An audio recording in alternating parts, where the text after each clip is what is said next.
Welcome back to Face the Nation. We turn now to the upcoming documentary, City of Ghosts, which focuses on a very unusual group of citizen journalists putting their lives on the line in the fight against ISIS in Syria. Let's take a quick look at a preview. The men and women of Raqqas being slaughtered silently are real journalistic heroes.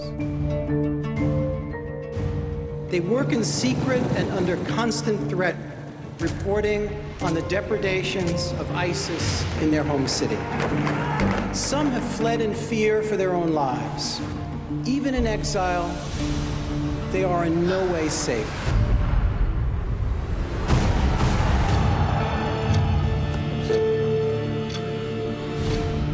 يلي هو جهاز انترنت فضائي ممكن داعش انه تلقط الاشارات تبعه عن طريق سيارات. كان لازم نسلط الضوء على مدينة ووقتها بالحقيقية بيننا وبين داعش. Matthew Heineman is the director of the film, and he's here with one of the subjects of the film, Syrian journalist and one of the founders of the group Raqqa is Being Slaughtered Silently, Abdalaziz Alhamza. Aziz, I want to start with you. You were just a college student that wasn't active in politics. So how did you get involved in this? Yes, so I had no political background at all, and when the Syrian revolution started, I decided to be part of it because of the corruption of the Syrian government. So I went to the street. The Syrian government prevented most of the media organization to come to the country and cover what's going on. So with my mobile phone, I decided to film what's going on, and most of the Syrian protester decided to do the same. And later on we came together, we gathered together to establish media centers, organization to report what's going on. And in the film it said there are 17 of these correspondents. How do you keep them safe? What kind of threat are they under? So they are working in dangerous conditions, but for us it was like a duty or something that we should to do, because ISIS did the same as the government, so they prevented all the media organization to come. So after we started in a month, ISIS executed one of our friends because they stopped him in a checkpoint. They found videos, photos, and many stuff, and our logo on his laptop.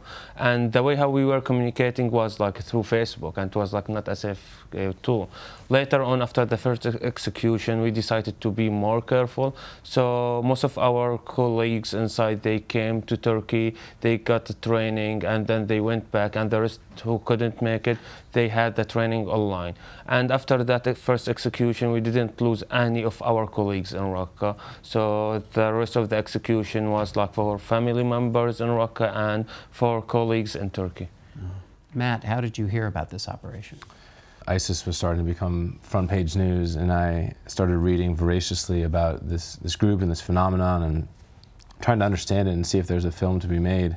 I then read this article by David Remnick in The New Yorker about this group, and just right when I read it, I knew that this was my story. In terms of an audience takeaway from this film, what's the message, other than the amazing footage?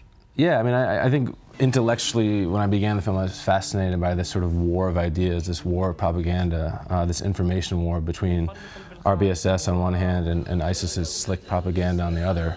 That's what initially drew me to the film. But the film became much more than that for me. It became a story of these guys being on the run after members of their group were killed.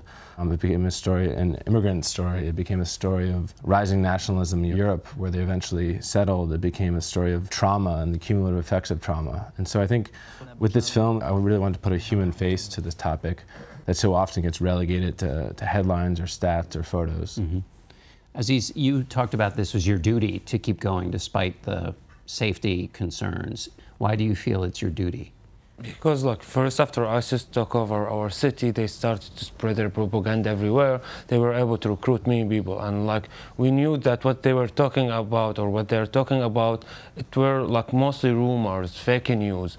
And no one couldn't, and we started to watch the international media organization taking ISIS as a source. So all of us, we used to work as activist journalists against the Syrian regime, the Syrian government. So we decided to complete our work to be against the Syrian government and ISIS. And we started like to report the news. Before we started Googling Raqqa, you will have only ISIS video, only ISIS propaganda. Right now we'll come first after Wikipedia. So we were able like to make a change with this war. Matt, you talked about the battle of ideas. What's the state of that battle of ideas? Right now, we're on the sort of precipice of this battle for Raqqa. The international coalition and the Syrian Democratic Forces are invading Raqqa, trying to oust ISIS from the city. But I think one of the things that Aziz and his colleagues have taught me in making this film is that bombs are not going to fix this issue. Weapons are not going to fix this issue.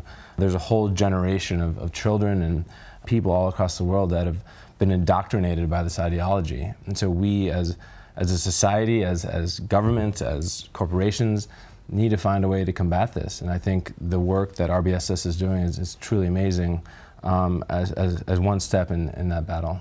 All right, Matt and Aziz, thank you very much. Their film, City of Ghosts, opens in New York City on July 7th and in select theaters nationwide on July 14th.